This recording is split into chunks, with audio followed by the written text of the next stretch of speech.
Welcome to Pavan Bagh academy. I hope student आप सब लोग अच्छे होंगे। एज यू नो, हम लोगों ने लास्ट कंप्लीट किया था middle period. New topic start किया था एडोलसेंस वाला। एडोलसेंस में तीन स्टेज होती हैं 10 से 19 के ईयर में। फर्स्ट थी आपकी अर्ली पीरियड, सेकंड था आपका मिडिल पीरियड, थर्ड आता है आपका लेट पीरियड। और आज का जो सेशन है हम लोगों का यहीं से स्टार्ट करना है। So let's start. It is characterized by establishment of total physical maturity and established abstract thinking। यहाँ पर क्या क्या चेंजेस होते हैं? हम लोगों की जो फिजिकल ग्रोथ है पूरी तरीके से हो चुकी है। मेच्योरिटी मतलब एक तरीके से पूरा पूरा ग्रोथमेंट हो जाना। तो फिजिकल मेच्योरिटी पूरी तरीके से आ चुकी होती है। थिंकिंग, सोच विचार करने की क्षमता पूरी तरीके से बढ़ चुकी है। अब आपके ऊपर डिपेंड है कि आप कितना दूर तक सोचना चाहते हो। इंटेलेक्चुअल एंड फंक्शनल आइडेंटिटी, आप अपने काम से जाने जाते हो। स्कूल में आपको पहचाना जाता है या कॉलेज में आपको पहचाना जाता है because of intellectual and functional. आप कौन से ग्रुप में, कौन से कैंप में, कौन से कंपटीशन में पार्टिसिपेट करते हो, that is your functional activities. Intellectual interaction, आप अपने फ्रेंड्स टीचर के साथ कैसे इंटरेक्शन करते हो। Peer group recedes in favour of individual relationship. Peer group आपका जो एक ग्रुप होता है, फ्रेंड सर्कल, चाहे स्कूल का हो, ट्यूशंस का हो, कहीं भी कहा भी हो, घर वगैरह का, आप थोड़ा उसे कहते हैं कम करना शुरू कर जाते हो क्योंकि आपकी एक इंडिविजुअल रिलेशन बन जाता है। आपका कोई एक बेस्ट गर्ल फ्रेंड बन जाएगी या फिर कोई एक बेस्ट बॉयज में फ्रेंड बन जाएगा। तो आप एक बेस्ट फ्रेंड की वजह से अब अपने पीयर ग्रुप को कहते हैं रिसीड करना, पीछे छोड़ना शुरू कर देते हो। And stable relationship and change from childhood to adulthood relationship. ये जो रिलेशनशिप है किसी भी पर्सन के साथ, गर्ल के साथ या बॉय के साथ, ये स्टेबल नहीं रहता है। आपका जो अनस्टेबल हो जाता है, यानी कि आपका जो वो क्या कहते हैं, चाइल्डहुड से लेकर पूरा एडल्टहुड तक आपके पता नहीं कितने सारे फ्रेंड्स बनते हैं, चाहे फिर वो गर्ल्स में हो चाहे बॉयज में हो, तो स्टेबल नहीं होता। चलिए अब आ जाते हैं हम लोग अपने फिजिकल चेंजेस ऑफ एडोलसेंस। अभी हम लोगों ने ये तो देख लिए कि हाँ ठीक है, चेंजेस होते हैं फिजिकली, मेंटली एंड रिप्रोडक्टिव, ठीक है होते हैं। लेकिन एक्चुअली में कैसे और क्या होते हैं वो हम इस टॉपिक में पढ़ेंगे। सबसे पहले आ जाते हैं growth spurt. Growth spurt occurs in both boys and girls. ये जो ग्रोथ स्पर्ट है, ग्रोथ स्पर्ट का मतलब है कि हम लोग क्या पढ़ के आए यहाँ पर कि बॉडी फिजिकल चेंजेस होते हैं, मेच्योर होते हैं ना। लास्ट में आते आते 19 की एज में, चाहे फिर वो बॉय हो चाहे गर्ल हो, उसकी पूरी बॉडी पूरी तरीके से फिजिकली मेच्योर हो चुकी होती है। That is growth spurt. Boys की बात करें, मसल्स डेवलप होते हैं। स्किन बिकम ऑयली, स्किन बहुत ऑयली हो जाती है। आपने देखा भी होगा, हम लोग रात को सोते तो हमारी ये जो नोज के पास का एरिया होता है बहुत ऑयली हो जाता है। Broadening of shoulders, cracking of voice, development of underarms, chest hair, pubic hair, facial hair, mouth तक बियर्ड आना शुरू हो जाती है। Enlargement of penis and testis. Girls में बात करें, development of breast, whitening of web, development of underarms and pubic hair, enlargement of uterus and ovaries। Sexual development बात करते हैं। सेक्सुअल डेवलपमेंट में सेक्स ऑर्गन्स मैच्योर होते हैं, एनलार्ज हो जाते हैं। सेक्सुअल डिजायर इंक्रीज हो जाती है, erection of penis in boys, sperm production शुरू हो जाता है, इजैकुलेशन शुरू हो जाता है, ओव्यूलेशन। इजैकुलेशन यानी कि बॉयज में होता है टेस्टिस से स्पर्म का रिलीज होना, ओव्यूलेशन गर्ल्स में होता है ओवरीज से ओवम का रिलीज होना। मेंस्ट्रुएशन गर्ल्स में स्टार्ट हो जाता है। Sexual behaviour, irritation of sexual behaviour. Okay, emotional social changes की बात करें, this include establishing own identity, अपनी पहचान। आप अपने जहां कहीं भी रहते हो, किसी भी ग्रुप में, घर, स्कूल, ट्यूशन, कहीं पर भी, आप अपनी खुद की आइडेंटिटी बना चाहते हो कि मुझे लोग मेरे काम से, मेरे फंक्शन से जाने। फैंटेसी, आपके बहुत ज्यादा मतलब चाहते, विशेष बढ़ जाती है। डे ड्रीमिंग मतलब मैं आगे चल के ऐसा करूंगा, मुझे ऐसा करना है, इतना पैसा कमाना है, यहाँ घूमना है, like that. Attention seeking behaviour, that mean कि आप अपने बिहेवियर से अटेंशन पाना चाहते हो कि अगर मैं इस तरीके से टीचर से बिहेव करूंगा तो टीचर मुझ पे अटेंशन देंगी, मैं बहुत फेमस हो जाऊंगा, like that. Emotional instability, full of energy. Emotional instability आ जाती है, मतलब आप अपने इमोशंस को कंट्रोल नहीं कर पाते, instability. Sexual attraction, right, rapid mood changes, conflicts with family. Rapid mood mood change हो जाना, इस टाइमिंग पर थोड़ा सा बातें बुरी लगना, पेरेंट्स की स्पेशली फैमिली मेंबर्स की, मूड चेंज होना, कभी गुस्सा हो जाना, बहुत ज्यादा रूड हो जाना, बहुत सारी चीजें हैं। Behavioural code influence by peer group, self exploration and evolution. अब अपने पीयर ग्रुप की वजह से बहुत ज्यादा इन्फ्लुएंस होते हैं, अगर छोटी सी बात हो जाती है परेशान रहते हो, राइट, किसी से झगड़ा हो गया परेशान हो जाओगे, लड़ाई हो गई आप परेशान हो गए, बहुत सारी चीजें। Evaluation, that is formation of new relationship, peer pressure, etc.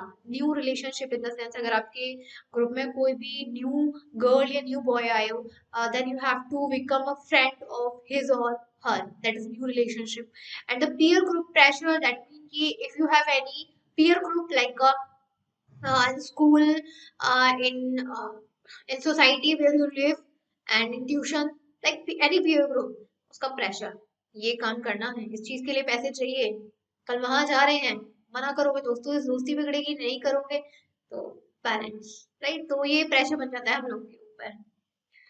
चलिए अब आ जाते हैं दैट इज ऑलवेज रिमेम्बर पर। ये तो हमने देखा कि कौन कौन सी ग्रोथ होती है, कैसे कैसे होती है, लेकिन कुछ और भी पॉइंट्स हैं वो हम देख लेते हैं ऑलवेज रिमेम्बर में। First point, avoid looking at your parents as the enemy.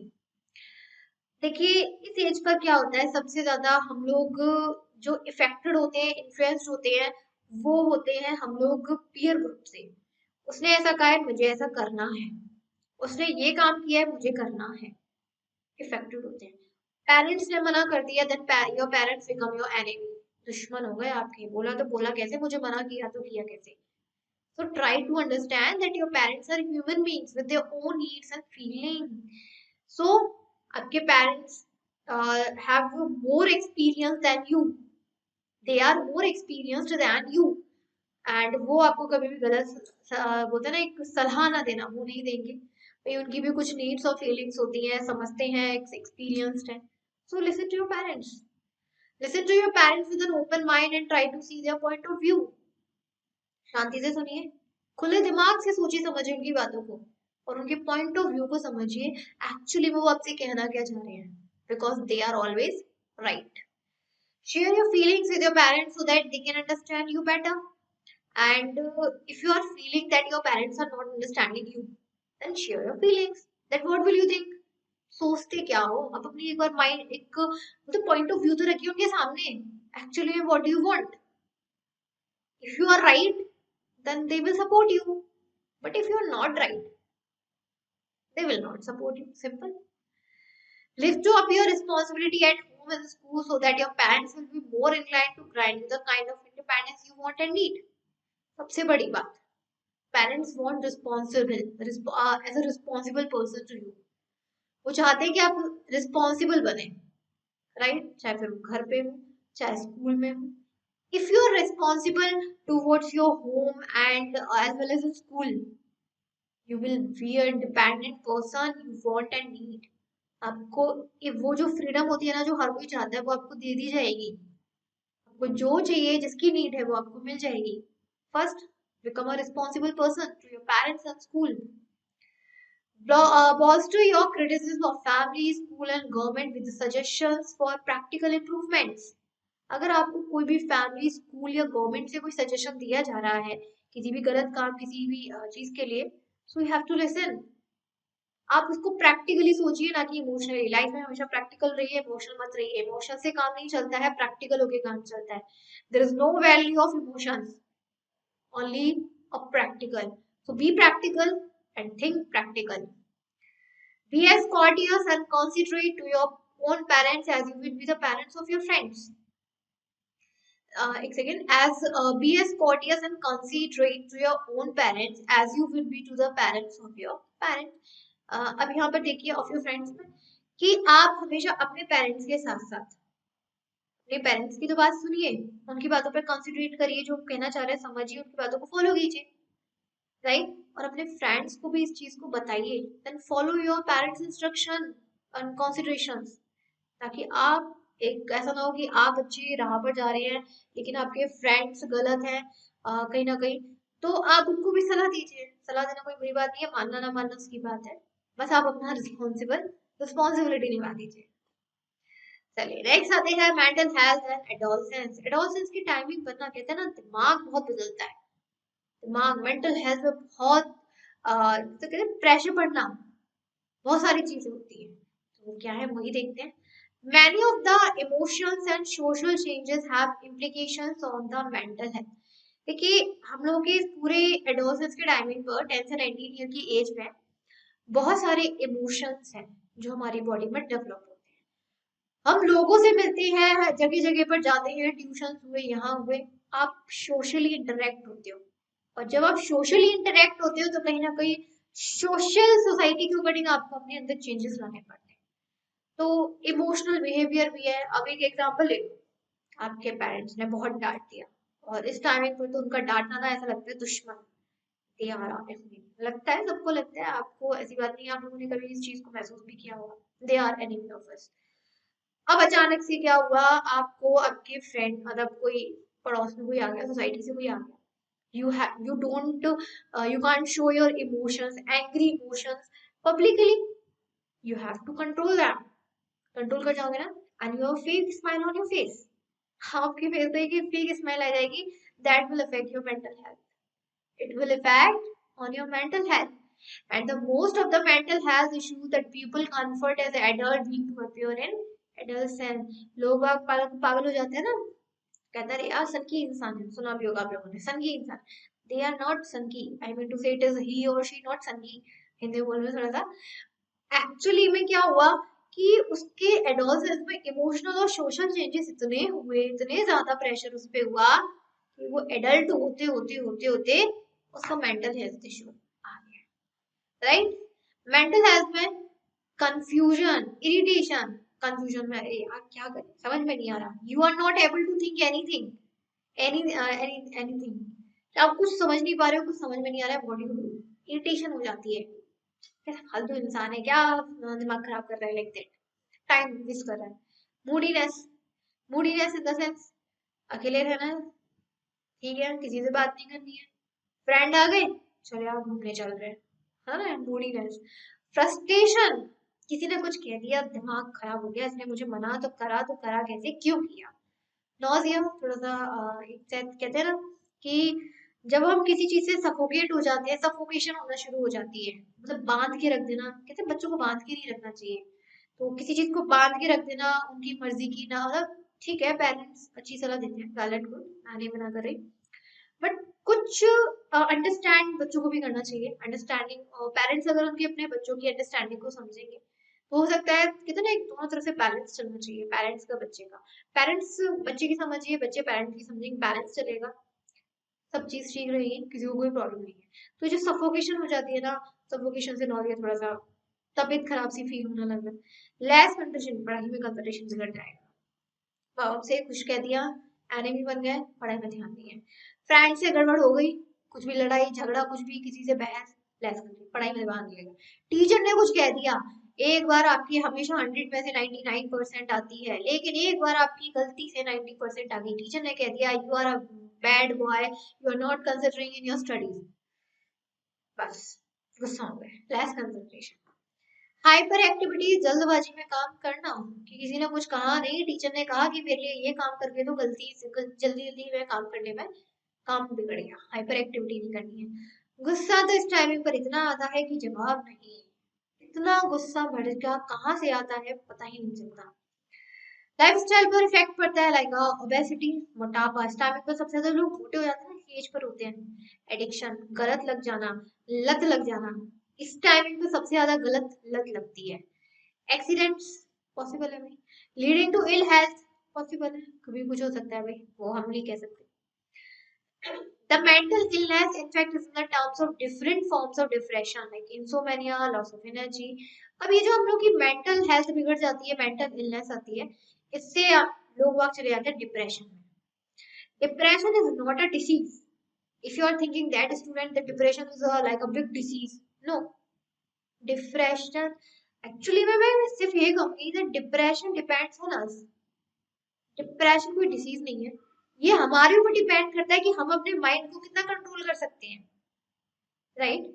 हम अपने माइंड को, हम लोग अपने माइंड में सेट कर लें, हमें खुश रहना है, कोई डिप्रेशन में नहीं जा सकता, हो गया जो होना था, ठीक है, किसी से रिलेशन टूटना था, किसी से लड़ाई होनी थी, कुछ होना था, कुछ नहीं, डिप्रेशन हमारे ऊपर होता है। If you are happy then सब कुछ बढ़िया है, कुछ नहीं होगा। लाइक अगर आप हैप्पी नहीं है तो फिर कुछ नहीं है। डिप्रेशन कहते हैं शांत रहना, किसी से मिलना जुलना नहीं, वो डिप्रेशन होता है। वो आप अपनी तरफ से करते हो, कोई बाहर वाला नहीं करता। ये आपकी मेंटेलिटी होती है। तो डिप्रेशन में इंसोमानिया, लॉस ऑफ एनर्जी होता है। This mental illness disorder unfavourable changes is associated with psychological और बिहेवियर मैनिफेस्टेशन। तो ये मेंटल इलनेस यानी कि जो मेंटल डिसऑर्डर होते हैं, क्यों हो रहे हैं? क्योंकि आपके फिजियोलॉजिकल, यहाँ पे जो सॉरी साइकोलॉजिकल जो चेंजेस हो रहे हैं आपके आसपास। साइकोलॉजिकल मतलब कि आपके आसपास जितनी भी कम्युनिटी है, किसी भी ग्रुप की, फ्रेंड्स की, टीचर्स की, रिलेशंस की, मतलब फैमिली मेंबर्स में, कहीं ना कहीं आपको अपने बिहेवियर हर जगह चेंज करने पड़ते हैं। आपको कोई समझ नहीं पा रहा, आप अपनी अंडरस्टैंडिंग किसी को बता नहीं पाते हो, तब ये हमारी मेंटल लेस होती है। तो ये भी हम लोग ये काफी क्लासिफाइड है, जैसे साइको, तो ये साइको है, एकदम पागल है, राइट? न्यूरोसिस भी कह सकते हैं। Psycho include delusion, hallucination, disturbance in the thinking process etcetera. Psycho में बहुत सारे आ जाते हैं। साइको इंक्लूड, एक second, psycho include dilution, dilution in the sense कुछ भी, कुछ भी अपनी मतलब कुछ सोचना समझना नहीं, बच्चों से काम करना था, कर दिया, ना उसने सही पहचाना ना उसने गलत पहचाना। हेलुसिनेशंस, इमेजिनेशन करना, कोई बोल देता है ना कि मैं तो ये करूंगा, मतलब ये समझ लीजिए कोई सपोज करो 12 साल का बच्चा है, वो कहेगा मैं 2 साल बाद फॉरेन में जाऊंगा, इंडिया में, मतलब आउट ऑफ इंडिया जाऊंगा, वहां करूंगा। क्या हेलुसिनेशन है? अरे यार क्या पागल है, मतलब इसके पेरेंट्स की जॉब यहाँ पर है, पासपोर्ट नहीं है, वहां जाएगा, मुझे ना। Disturbance in the thinking process, यानी कि वो कुछ सोच समझ नहीं रहा है, उसको जो मन आ रहा है वो कर रहा है। और इसी साइको होने की वजह से ये जब इसका बोलते हैं, साइको जब कोई हो जाता है तो उसको डॉक्टर के पास रहना बहुत जरूरी है, राइट? कंसल्ट के पास रहना बहुत जरूरी है। और अगर कंसल्ट के पास नहीं ले गए, ये धीरे धीरे करके साइकोनेस बढ़ती जाती है, जो कि एक डिसीज का रूप ले लेती है, जैसे एल्जामायर डिसीजेस, कोपेरेनिया, या फिर डिप्रेसिव साइकोसिस। डिप्रेसिव साइकोसिस में क्या होता है, जो साइको पर्सन होता है ना, जो फालतू की चीज सोचता है, वो इतना डिप्रेशन में चला जाता है क्योंकि उसके अंदर सोचने समझने की शक्ति बची नहीं है। क्या सही है क्या गलत है, मुझे अपने माइंड को कैसे सेट करना है, उसके अंदर कुछ नहीं बचा। डिप्रेशन में चला जाएगा, ना किसी से मिलना जुलना, खाना पीना सब बंद, बस। और एक अल्जाइमर डिसीज है, वो तो हम पढ़ के ही आए हैं, उसमें भी मुझे क्या बताना, ये तो आप जानते हैं। इसके अलावा loss of memory, extreme over indulgence in food, loss of memory हो सकता है। यानी कि अगर आप इतना, आपके इतना चेंजेस हो रहे हैं, इतने चेंजेस हो रहे हैं, आपके मेमोरी लॉस हो रहा है, आप 10 घंटे, आप 5 मिनट की पहले की बात भूल रहे हो जाता है किसी को। बुलिमिया मतलब एक्सट्रीम ओवर इंडल्जेंस इन फूड, बहुत ज्यादा खा रहे हो या बिल्कुल ही नहीं खा रहे हो। एप्रीटेंशन या फिर फियर, डर आ जाता है, एनेक्सिटी किसी चीज को लेके होता है किसी किसी में। Emotional aversion to food, emotional aversion to food मतलब खाना नहीं मिला तो मतलब रोना शुरू कर देना, क्यों भाई मिल जाएगा, इसमें रोने वाली क्या बात है। वो ऐसे करते हैं जो साइको होते हैं, नहीं नहीं मुझे खाना चाहिए, प्लेट भी ढक रहे हैं, ये कर रहे हैं। इमोशंस, डिप्रेशन में sadness, inactivity, reduce to enjoy life etcetera. Sad depression में जानती हैं, एक इंसान दुख हो जाता है। मेंट वो डिप्रेशन में क्या होता है, depression is not a disease, it's a change of mind. अगर आपने अपने माइंड में सेट कर लिया खुश रहना है, देन यू आर हैप्पी। अगर आप सोचिए कुछ नहीं है, किसी से कोई मतलब नहीं, यू हैव टू, तो आप सेट रहोगे, आप कोई काम नहीं करोगे, आप जो एक लाइफ को एंजॉय करना चाहते हो करोगे नहीं, दैट्स डिपेंड ऑन यू, कोई दूसरा थोड़ा ना करवा रहा है आगे। इसके अलावा न्यूरोसिस इंक्लूड साइजोफ्रेनिया, इल्यूशंस, हैलुसिनेशंस, ये सब तो होता ही होता है। Adolescence is thus characterized by number of cognitive, emotional, behavior, physical, attitudinal changes may lead to positive personality development depending upon the relationship with parents or to other condition or to conflicts the other side. तो हम कह सकते हैं एक तरीके से adolescence क्या है? Adolescence just not a age. Adolescence is just not a age. It is a character of our body. Adolescence is a character of body जिसमें हम लोग का emotional, behaviour, physical, attitude change होते हैं। It's depend upon you. If you are good, if you are happy, then positive personality बनेगी। If you are rude person, angry person, negative personality बनेगी। School में देखा है हम लोग, बहुत से बच्चों को बोलते हैं यार कितना एटीट्यूड है, कितना नेगेटिव, मतलब इसके पास जाती है ऐसा लगता है पता नहीं क्या नेगेटिव इंसान है, बोलते हैं ना। बहुत से लोगों ने करा भी होगा, बोला भी होगा किसी को, मुझे क्या बताना। You are a student, you are in adolescence stage. तो उससे मुझसे ज्यादा आप अभी इस टाइमिंग पर आप समझ सकते हो इसको। मेरी तो भाई क्रॉस हो गई, तो मेरा जो हो गया तो हो गया, मुझे याद भी नहीं है। But you can understand better rather than me, because you are in adolescence stage, right. तो यहाँ पर अगर कोई अच्छा इमोशनल अपने कंट्रोल करता है, किसी को नहीं दिखाता, बिहेवियर उसका सबके साथ अच्छा है, फिजिकल बॉडी बहुत अच्छी हो रही है, यार कितनी अच्छी बॉडी है, ये है, एटीट्यूड बहुत अच्छा है, सबसे अच्छे से बात कर रहा है, व्यवहार positively, then you have positive personality. अब ये आपके ऊपर डिपेंड करता है कि आपका रिलेशन पेरेंट्स के साथ, टीचर्स के साथ, दोस्तों के साथ, पीयर ग्रुप के साथ कैसा है, राइट। अच्छा है तो पॉजिटिव है, नहीं है किसी से बिगड़ जाती है तो वो कह रहे अरे कितना बेकार इंसान है, that's negative person. So it depends on you. In fact, they view their friends peer group more important and influential than their parents. इसमें सबसे बड़ी जो बात होती है, मैंने पहले ही बोल दिया, आप अपनी फैमिली से ज्यादा जो इम्पोर्टेंस देते हो वो पीयर ग्रुप को देते हो। Your peer group is important to than parents. That is wrong. This may lead to various kinds of addictions like smoking, taking drugs, etc. और इसी टाइमिंग पर अगर आपका पीयर ग्रुप एक ऐसा ग्रुप है जहां पर पर्सन स्मोकिंग कर रहे हैं, ड्रग्स ले रहे हैं, एडिक्टेड हैं बहुत सारी चीजों की, और गलती से भी आपकी किसी फ्रेंड ने कसम दे दी कि और तुझे मेरी कसम, प्लीज एक बार ट्राई कर, एडिक्ट हो जाते हैं। और क्या होता है, क्योंकि आप अपने पीयर ग्रुप की बात टाल नहीं सकते, टालोगी तो आपकी इमेज खराब हो जाएगी, आपकी दोस्ती टूट जाएगी, दैट्स रॉन्ग। इस वजह से लोग एडिक्टेड हो जाते हैं। ट्रीटमेंट भी देख लेते हैं, अब एडिक्टेड हो चुके हैं तो कुछ ना कुछ तो ट्रीटमेंट होगा, ऐसे तो छोड़ नहीं सकते, right. Treatment of such disorder should be preferentially with non-pharmacological approach with due to respect of rights of children. यहाँ पर कोई भी मेडिसिन, ड्रग, वैक्सीन, एंटीबायोटिक कुछ नहीं है, कुछ नहीं है, कोई नहीं है। किसी को डिप्रेशन हो गया, मतलब किसी को सपोज करो कोई दुखी है, तो कैसे कोई दवाई दोगे, ड्रग दोगे खुश होने की, नहीं दे सकते। कोई किसी से लड़ाई हो गई है, कोई अपने कमरे में बंद बैठा है, तो क्या उसे कोई वैक्सीन लगा के होगी, दोबारा से बात करने लग जाएगा, नहीं ना। इसका कोई भी दवाइयों में, ड्रग में, वैक्सीन में, एंटीबायोटिक में कुछ नहीं है। इसके लिए ना जाना पड़ता है हम लोगों को कंसल्ट के पास, कंसल्ट करना पड़ता है काउंसलर के पास। सुना भी होगा कि जिसको मेंटल डिसऑर्डर हो गया, मतलब कोई मतलब मेंटली डिस्टर्ब हो गया है, बहुत ज्यादा गुस्सा है, बहुत सारी चीजें, क्या कहा जाता है, काउंसलर के पास ले जाओ इधर। काउंसलर क्या उसको कोई दवाई दे रहा है, कुछ नहीं दे रहा, उसको ना सही चीजों के बारे में बताता है बस। क्योंकि देखिए चाहे कुछ भी हो जाए, लेकिन हम एक ऐसे पर्सन से जरूर डरते हैं जो हमारे लिए अनजान है, कहीं ना कहीं उसकी बात को जानते हैं, मतलब थोड़ा समझते भी हैं, फॉलो भी करते हैं, और डॉक्टर की स्पेशली करते हैं क्योंकि वो पता है गलत तो बताएगा नहीं। तो काउंसलर क्या करते हैं, उन बच्चों को एक सही सलाह देते हैं, चीजों को फॉलो करने की, योगा एंड कंट्रोल, कुछ पावर करने की, ये चीजें सारे योगा एंड बोलते हैं ना उसको, मतलब फिजिकल एक्सरसाइज बताते हैं, मेडिटेशन, ये सारी चीजें बताते हैं। इसके अलावा WHO has recommended evidence based guidelines under mental health gap action program MHGAP। इसके अलावा WHO ने, वर्ल्ड हेल्थ ऑर्गेनाइजेशन ने भी काफी सारी गाइडलाइंस को बताया हुआ है।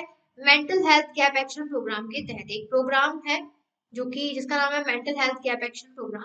इसमें काफी सारी WHO की गाइडलाइंस लिखी हुई है कि अगर कोई बच्चा इन सारी चीजों को, जो मैंने अभी पढ़ा है, सारी चीजों को फॉलो करता है, राइट, और वो बाहर नहीं निकल पा रहा है, तो ये गाइडलाइंस है, इस चीज को फॉलो करिए। नहीं मानता है काउंसलर के पास ले जाइए, काउंसलर से भी नहीं मानता है तो काउंसलर ही बताएगा फिर क्या करना है आगे। फिर वो हाँ ये आते हैं, उनको एक इंस्टीट्यूट में रखा जाता है, सुबह 5 बजे उठना, खाना पीना बनाना, साफ सफाई मतलब खुद से करना, इंस्टीट्यूट में रखते हैं ना, लोगों को रखा जाता है, वहां भेज दिया जाता है, फिर तो ठीक होंगे, फिर कहाँ जाएंगे। इसके बाद आता है एडिक्शन। एडिक्शन होता है लत लग जाना, वही चीज है। This is a complex condition characterized by compulsive use of substance despite of its harmful consequences. What is addiction? Marks की definition आ जाती है student. So mark this definition. It is a complex condition. Addiction is a complex condition जिसमें हम किसी भी substance को continuously use कर रहे हैं अपनी body में, right? बिना उसके harmful consequences के बारे में जाने। जैसे अल्कोहल, ऑपियाइड्स, कोकाइन, ये सब ड्रग्स हैं। निकोटाइन और बहुत सारी गैम्बलिंग, गैम्बलिंग समझते हैं ना, ताश पत्ते खेलना, पैसे लगाना, लाइक वो सब चीजें। And there is a scientific evidence that the addictive behavior share key neurobiological feature। और ये एक साइंटिफिक प्रूफ है कि अगर किसी को एडिक्शन की लत है तो आपका जो बिहेवियर है ना, आपके कहीं ना कहीं न्यूरोबायोलॉजिकल को इफेक्ट करता है। न्यूरोबायोलॉजी मतलब मेंटल हेल्थ को इफेक्ट करता है। किसी को गैम्बलिंग की, यानी कि पैसे पत्ते खेलते हैं, गैम्बलिंग पत्ते खेलना, तो अगर उसे पैसे कमाने की किसी को लत लग गई, बिना पैसे के वो रह नहीं सकता। उसका दिमाग ऐसे घूम जाएगा, अरे यार मेरे हाथ में कुछ नहीं है, चोरी करना स्टार्ट कर देगा। यानी कि वो गैम्बलिंग में जीत नहीं पाया, उसको पैसे नहीं मिले, देन चोरी कर देगा। किस पे इफेक्ट हुआ? न्यूरो ब्रेन पर इफेक्ट हुआ। They intensively involve brain pathway of reward and reinforcement, affecting motivation, which involve the neurotransmitter dopamine। यहाँ पर क्या है, ये कहीं ना कहीं हमारे ब्रेन के पाथवे को इन्वॉल्व करता है। ये जितने भी हमारे एडिक्शन है, ये हमारे ब्रेन के पाथवे को इन्वॉल्व करेंगे। सिंपल सी बात है, किसी को अल्कोहल की लग गई, उसको अल्कोहल नहीं मिला, वो कहीं भी चुपके से कहीं भी जाकर पिएगा, कैसे भी। कोकाइन, निकोटाइन, डोपामाइन या फिर गैम्बलिंग, इसे पैसे कमा रहा है, बेच रहा है, ड्रग्स की सप्लाई कर रहा है, किसी में भी पड़ सकता है, जरूर सुना किसी स्मोकिंग करा, कुछ भी करेगा, वो चीजों को चुराने लगेगा। वो हो सकता है कि अपनी शौक पूरे करने के लिए उधारी कर ले, दूसरों से पैसे ले ले। किसमें इन्वॉल्वमेंट है? ब्रेन का इन्वॉल्वमेंट है। जो हमारे, जो हम लोगों को एक अचीव करना चाहिए था अपनी लाइफ में, वो हम नहीं कर पाते। रेनफोर्समेंट आ जाता है, हमारे मोटिवेशन इफेक्ट होता है कि हमारा जो एक मोटिव था कि हमें जॉब करनी है, मुझे ये बनना है, डॉक्टर की लाइन में जाना है, नीट क्वालिफाई नहीं करना है, आईआईटी करना है, वो सब भूल जाता है, तब भूल जाएगा। और जो हमारा न्यूरो ट्रांसमीटर डोपाइन है, इसमें एक्चुअली में इन्वॉल्व होता है। न्यूरो ट्रांसमीटर डोपाइन मतलब जो स्टिमुलस है, हम लोग पढ़ के आए ना कंट्रोल एंड कोऑर्डिनेशन में, न्यूरो ट्रांसमीटर जो हम लोग का इम्पल्स जा रहा है स्टिमुलस से, वही तो है हम लोगों का न्यूरो ट्रांसमीटर। गलत स्टिमुलस हमारे ट्रांसमीटर में जाएगा, गलत काम करेंगे, अच्छा जाएगा, अच्छा काम करेंगे। So it is important to know that neurological changes are reversible after the substance use or behavior is discontinued। लेकिन अगर हम लोग सब्सटेंस का यूज बंद कर देते हैं, अपना जो भी हम लोग का एडिक्शन था उसको डिसकंटिन्यू कर देते हैं, तो हम लोग का न्यूरोलॉजिकल भी चेंज हो जाएगा, ब्रेन अच्छा काम करेगा, दोबारा से हम लोग अपने एम पर वापस चले जाएंगे, अपना मोटिव नीट क्वालिफाई करना है, like that. So addiction overall result in the impairment of physical, physiological, psychological functions of the body। तो कह सकते हैं कि एडिक्शन क्या कर रहा है, हमारी बॉडी के तीन फंक्शंस को एक तरीके से इम्पेयर कर रहा है। इम्पेयर मतलब डिस्टर्ब कर रहा है, ये कह सकते हैं। एक तो फिजिकली, स्मोकिंग करेंगे, अल्कोहल है, ड्रग है, तो क्या हमारे लिवर को, लंग्स को इफेक्ट नहीं होगा? ऑब्वियस सी बात है होगा। फिजिकली हो रहा है। फिजियोलॉजिकल हो रहा है, फिजियोलॉजिकल मतलब कि हम लोग के जो मेटाबॉलिज्म रिएक्शन होनी चाहिए वो नहीं हो रही है, बिहेवियर चेंज हो रहा है, अच्छा व्यवहार नहीं कर रहे हैं, नेगेटिव होते जा रहे हैं। साइकोलॉजिकल, ब्रेन पे इफेक्ट कर रहा है कि अगर पैसे नहीं मिले तो मैं ये कर दूंगा, ये मतलब बॉडी के फंक्शंस, तीन फंक्शंस क्या होते हैं, पूरी तरीके से इम्पेयर्ड हो जाते हैं। कॉजेस क्या है हम लोगों के? Causes of substance abuse during adolescence, insufficient parental supervision and monitoring. सबसे बड़ा जो कॉज है ना कहीं प्रेजेंट टाइमिंग पर, पेरेंटल सुपरविजन मॉनिटरिंग। दोनों पेरेंट्स अपनी जॉब करते हैं प्रेजेंट टाइमिंग पर, तो देख लीजिए दोनों पेरेंट्स, मदर और फादर, दोनों जॉब करते हैं। बच्चा पूरे दिन सुबह 8 बजे से लेकर शाम के मैं मानती हूँ 5, 6, 8 बजे तक, 12 घंटे, मैं 12 घंटे के लिए अकेला रहता है। उसको कुछ फ्रेंड्स बनाने हैं, किसी के साथ रहना है, अपनी फीलिंग्स को शेयर करना है, और जहां कहीं भी उसे गलत पर्सन मिल गया, उसे बहका फुसला लिया, कहते बहला फुसला लिया, वहीं पर वो गलत राह पर चला जाएगा, उसको लत लग जाएगी, एडिक्टेड हो जाएगा। Lack of communication between child and parents. आजकल टाइमिंग पे देखिए पेरेंट्स के पास टाइम नहीं, अपनी जॉब कर रहे हैं, कुछ भी कर रहे हैं, राइट। कम्युनिकेशन नहीं हो पा रहा है, ना पेरेंट्स बच्चे को समझ पा रहे हैं, ना बच्चा पेरेंट्स की चीजों को समझने की कोशिश कर रहा है। उसे कोई और मिल गया, उसके साथ लग गया, हो गया एडिक्टेड। पुअरली डिफाइंड रूल्स, पहले माँ बाप समझाते थे ये नहीं करना, ऐसे नहीं करना। जब कम्युनिकेशन नहीं होगा तो रूल्स क्या होंगे बच्चों को, कि इस गलत में, इस गलत काम को नहीं करना है, ऐसे ही रहना है, क्या पता होगा? कुछ भी नहीं। फैमिली कन्फ्लिक्ट्स, अगर फैमिली में बहुत सारे कन्फ्लिक्ट्स होते हैं, लड़ाई झगड़े, दैट मीन्स तो कहीं ना कहीं पेरेंट बच्चों पर इफेक्ट होता है। Favourable parental attitude towards alcohol and drug usage. अगर माँ बाप खुद अल्कोहल ड्रग लेते हैं तो बच्चा तो ऑलरेडी लेगा ही भाई, वो कहाँ जाएगा, उसको भी लत लग जाएगी, क्योंकि पेरेंट्स रुकेंगे नहीं, पेरेंट्स खुद पी रहे, बच्चा खुद पिएगा। Expectation from drugs use. एक होता है ना कि अरे यार पीयर ग्रुप में क्या होता है कि सपोज करिए कोई अल्कोहलिक है या स्मोकिंग है, कोई ड्रग ले रहा है और वो आपका फ्रेंड है और उसने बोल दिया एक बार ट्राई कर, एक बार ट्राई कर, आप क्या करोगे? एक बार ट्राई कर लेते हैं, एक बार ट्राई से किया जा रहा है, देखते हैं क्या होता है बॉडी में क्या। यही सब तो चीजें होती है। रिस्क टेकिंग बिहेवियर, एक कहीं ना कहीं बिहेवियर भी होता है कि अगर पेरेंट्स से आपका अच्छा नहीं चल रहा है, कॉन्फ्लिक्ट चल रहा है, आपका बिहेवियर, आप बहुत ज्यादा टेंशन में, राइट, और उस टाइमिंग पर आपको किसी ने ड्रग दे दी, आप एकदम स्ट्रेसफुल हो गए, मतलब स्ट्रेस फ्री हो गए, आप उसको अगेन लोगे, आप सोचोगे अरे यार मैं तो इससे फ्री हो जाता हूँ, मैं सारी चीजों को भूल जाता हूँ, you will take again and again, right. क्या है ये सब? तो यही सब कॉजेज हैं जिसकी वजह से कोई भी पर्सन एडिक्टेड होता है। ओके स्टूडेंट, आई होप यहाँ तक क्लियर होगा। बहुत ही अच्छा टॉपिक है ये, जो आप लोगों को भी बड़े अच्छे समझ में आ रहा होगा, मुझे भी बड़ा अच्छा इंटरेस्ट है कि हाँ, कि ये सारी चीजें कहीं ना कहीं कह सकते हैं ना एक अ, ये जो, ये हमारा कोई सिर्फ चैप्टर नहीं है, ये कहीं ना कहीं आपके एक रूल्स रेगुलेशन से समझाने के लिए कि आप लोगों को इन चीजों को फॉलो नहीं करना है, जो अच्छी है उनको फॉलो कीजिए, जो नहीं है उनको नहीं फॉलो करना, राइट। चलिए, उसके बाद हम लोग के मेथड्स रहेंगे, ड्रग कंट्रोल के और भी सारे टॉपिक्स हैं, उसको हम अपने नेक्स्ट सेशन से कंटिन्यू करते हैं, रिवाइज करते हैं चीजों को, ताकि भूले नहीं। ओके स्टूडेंट, तब तक के लिए thank you and bye bye to all.